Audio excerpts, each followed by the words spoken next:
Welcome to the London Property Podcast, your trusted guide through the complex and ever-evolving world of London real estate. We help clients manage, protect, and grow their property wealth by connecting them with the right expertise from finance, law, and tax to construction, design, and strategic advice. Through conversations with industry leaders, we bring you clear, practical insight into the trends, challenges, and opportunities shaping the market. Let's dive in. The new owners of Prime London.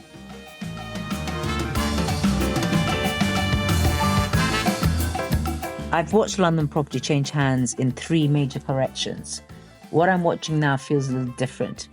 Not because the numbers are unprecedented, but because the people being forced to sell are not who most commentators think they are.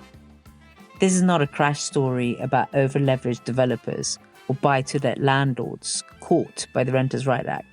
It's a story about highly educated, well-paid professionals, bankers, lawyers, consultants, who all bought at the peak of the market when the valuations were high and the debt was cheap.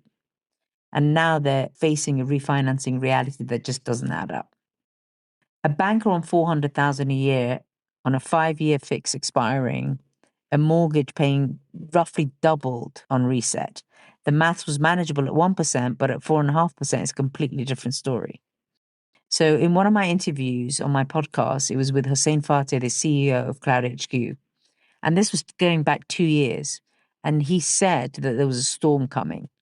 So the way that he put it is buyers who use 25% of their income to service the debt at 1%, now that same commitment at current rates is going to require 100% of their take-home pay.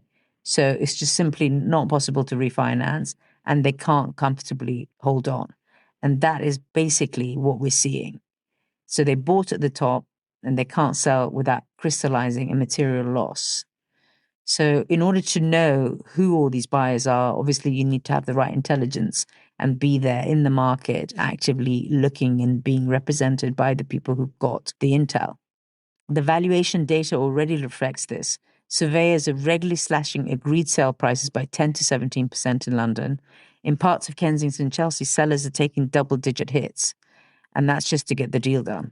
Some prime central London properties are 40% below their 2015 peaks, and that's basically why we've got different layers to the market. You're listening to the London Property Podcast. We help clients manage, protect, and grow their property wealth. If you find this conversation useful, don't hesitate to get in touch. Now, back to the conversation. None of this is especially surprising to anyone who's been paying close attention. What is less discussed is the structural shift happening alongside it. The buyers that are stepping in, they're not mortgage dependent. They don't need to refinance. They're cash rich. They're often international, and they've been waiting for this exact moment. There's a lot of US capital, Gulf capital, currencies that are strong, people who are patient and playing the long game, and an appetite for London as a geopolitical safe haven that has not diminished despite everything successive governments have thrown at it. There's also a quieter story at the very top of the market. The super rich have largely stopped buying in the conventional sense, and they're paying rents of up to £300,000 a month to rent a home in Mayfair, for example, where you're not paying stamp duty, you don't have any liabilities and tax, there's no exposure to falling markets, and the option to leave is easy and it's not irrational. For a certain kind of buyer, it's precisely the right answer right now. What I keep coming back to is this, that the assets are not disappearing, the postcodes aren't changing. What's changing is who's holding them and on what terms.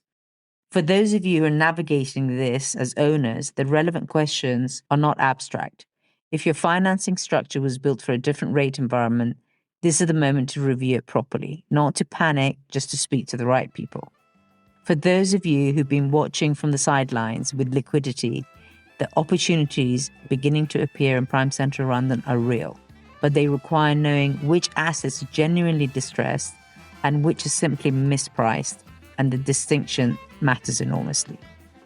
30 years in this market has taught me that the periods of transfer are also the periods of the greatest opportunities. If you're on the right side of the information, then this is the time to strike. The keys are changing hands, and The question is where yours should be. Thanks for listening to the London Property Podcast. If you'd like guidance on managing, protecting, or growing your property wealth, get in touch. We're here to help.